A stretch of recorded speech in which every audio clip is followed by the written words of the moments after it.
Statement. I recognize the member from Markham Unionville. Thank you, Madam Speaker.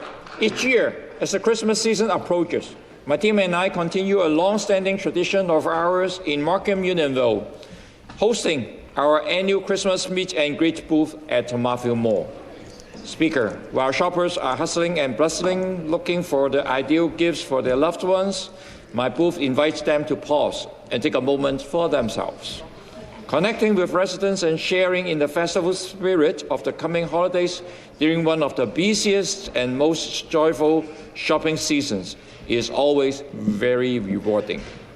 It is a heartwarming opportunity to speak with families, seniors, students, workers, and new residents who stopped by to say hello. Speaker, events like this remind us of the importance of staying grounded and closely connect with the people we represent, not just in a meeting or at formal events, but in the everyday places where community life naturally happens. I want to offer my sincere thanks to CF Marville, our superb community partner, for once again providing us the space to host this annual tradition. Speaker, this Saturday at 2 p.m., I look forward to meeting many residents again at this year's booth. And we celebrate the joy, warmth, and generosity at the Christmas and holiday season together. Thank you, Speaker. I recognize the member for University and Rosedale. Thank you, Speaker. The Auditor General released its annual report yesterday, and it is important to know, for you to know, what the Conservative government is doing and not doing for healthcare. Patients are paying for medically necessary care, even though it is illegal. Silvia Jones, back in 2024, our Minister of Health, said Ontarians will always access the health care they need with their OHIP card, never their credit card. Well, Silvia Jones, the Auditor General, has told us some truths yesterday and has discovered that patients are regularly being upsold services and are not being told they have a right to choose free OHIP-covered services. And this is most prevalent in eye care. The family doctor shortage is getting worse. The goal is to get every Ontarian access to a primary care doctor or nurse by 2029. But what we found out yesterday is that this government is throwing a whole lot of money at the problem, but they have no good plan to achieve this goal. They don't know how many practitioners there are in each region. This system of connecting patients with doctors is so bad that the medical community is refusing to use it, and they're not creating enough medical spots for family doctors because he did a crappy job of assessing the need and underestimated how many people don't have a doctor. It's 2 million. And finally, the government has no effective plan to oversee physician billing, even though the Auditor General has found that some doctors are billing more than 24 hours a day, 365 days a year. We can do better than this. Public health care. Member statement. I recognize the member from Ottawa-Vanier. Thank you, Speaker. Ce vendredi, le CSC Vanier nous convie à son This Friday, we invite you to the 20th lunch. That is a tradition for the beginning of the festive season. It's always successful, but behind this festive spirit is a concerning reality. Food insecurity is increasing in Ontario, and Ottawa-Vanier is no exception. There is an increase of 30% of visits, and its teams sees that there's an increase in the cost of living and the cost of housing. This is why this year it has an ambitious objective to collect $45,000 to meet the needs of the community. At an alarming rate across Ontario. According to Feed Ontario, over 1 million Ontarians relied on the food bank this past year, the highest number ever recorded. Food banks saw 8.7 million visits, a 13% increase in just 1 year, and nearly 1 in 4 users is employed, but still can't afford groceries. This is not sustainable. As we enter the holiday season, I urge this government to confront this crisis with the seriousness it deserves and to ensure that every Ontarian in every community has the dignity of access to healthy, affordable food. Statement.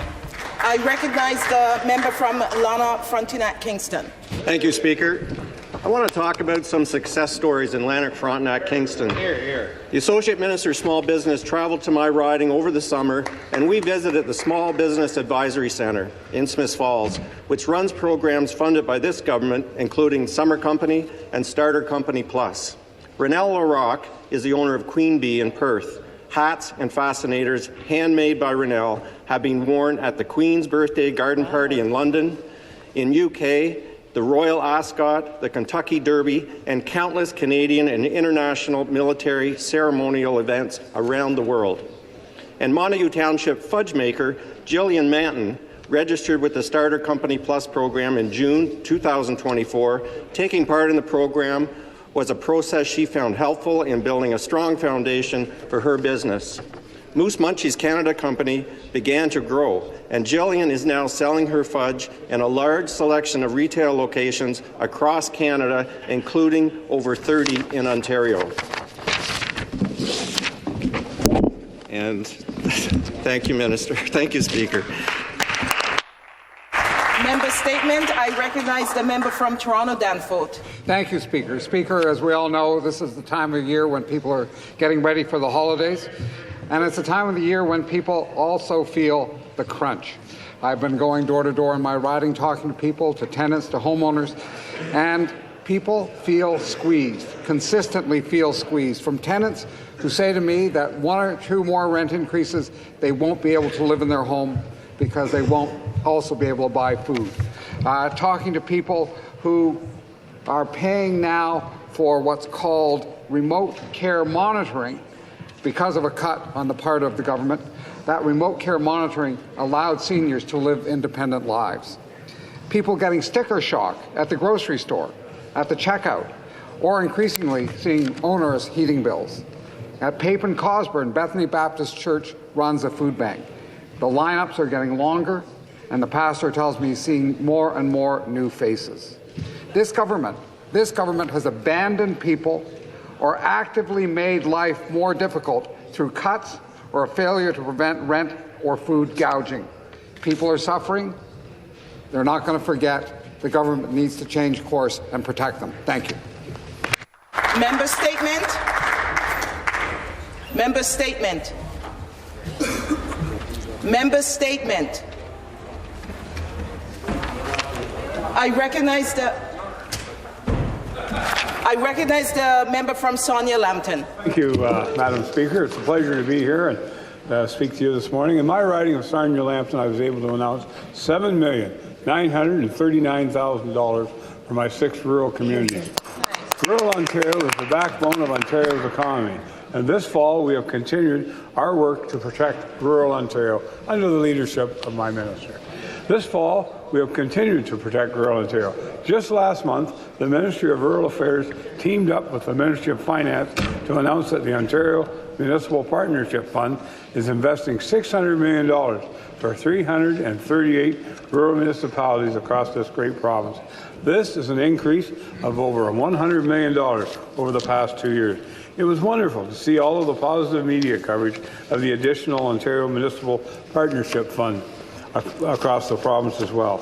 I'm also proud to share there's been a tremendous response to the modernization of the Rural Ontario Development Program. We are seeing hundreds and hundreds of applications for this program, Madam Speaker. I look forward to seeing all the positive news and new investments in rural Ontario announced earlier in the new year. Speaker, thanks to the leadership of Premier Ford and our entire government, we will always invest in rural communities so they can become the best place to live, work, raise a family, and call home as we continue to protect Ontario. Thank you very much. Member statement. Member statement. I recognize the member from Hamilton Centre.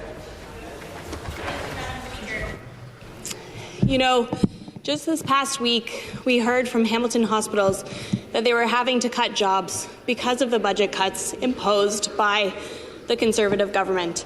And you know, when I walk into a hospital in Hamilton, I'm not standing to cut a ribbon or to stand beside a ceremonial shovel.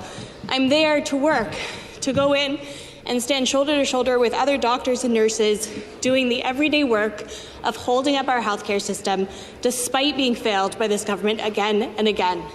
And I would welcome the Minister of Health to join me, to go beyond the entrance to a hospital, to really immerse herself in the realities of an inpatient ward where patients are lining the hallways, where emergency departments are packed and full, and yet healthcare workers are run off their feet trying to plug all the holes left by the system. I believe the Minister of Health would agree, if she truly saw that the way forward is not budget cuts. It's making smart investments in the healthcare system that upholds and uplifts our communities. That means right-sizing our inpatient units to actually match demand. It means giving safe nurse-to-patient ratios. It means investing in our community spaces so that we actually have safe places to discharge people to. This is what I hope will be the way forward, and I welcome a conversation with the Minister of Health about how to bring that into reality. Thank you. Member statement. I recognize the member from Mississauga East Cooksville. Madam Speaker, this holiday season has been filled with meaningful moments across my community, and I'm truly grateful for every opportunity to connect with the people who make Mississauga East Cooksville so special. From joining Hart Comanos and Joshua Creek Church at their magical holiday celebration, where we recognize the transformative impact of $150,000 of OTF capital grant supporting their new community hub, to welcoming families at the Mississauga Santa Claus Parade, the spirit of joy and togetherness has been unmistakable. I was honored to visit the St. Patrick's CWL Christmas Bazaar, meeting dedicated parishioners and neighbours who keep the cherished holiday traditions alive year after year.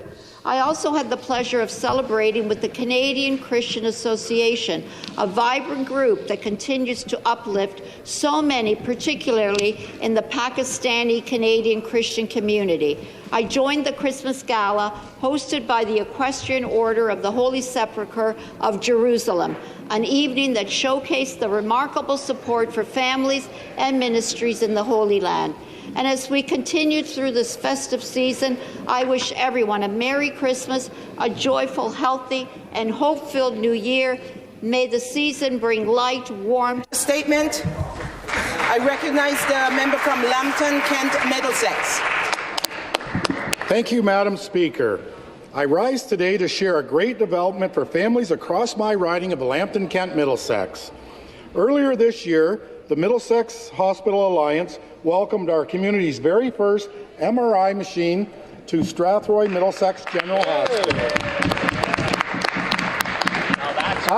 After years of planning, hard work, and local determination, this state-of-the-art MRI machine marks a major step forward for rural health care in our region. Wow. As every rural community knows, when we come together, we do remarkable things. This MRI will give our residents world-class imaging close to home, producing detailed 3D scans which will support earlier diagnosis, better treatment planning, and save lives. Madam Speaker, as the fall session in this legislature slowly wraps up, I would also like to take this time to wish everybody in my riding of Lambton, Kent, Middlesex happy holidays and a happy new year. Thank you, Madam Speaker.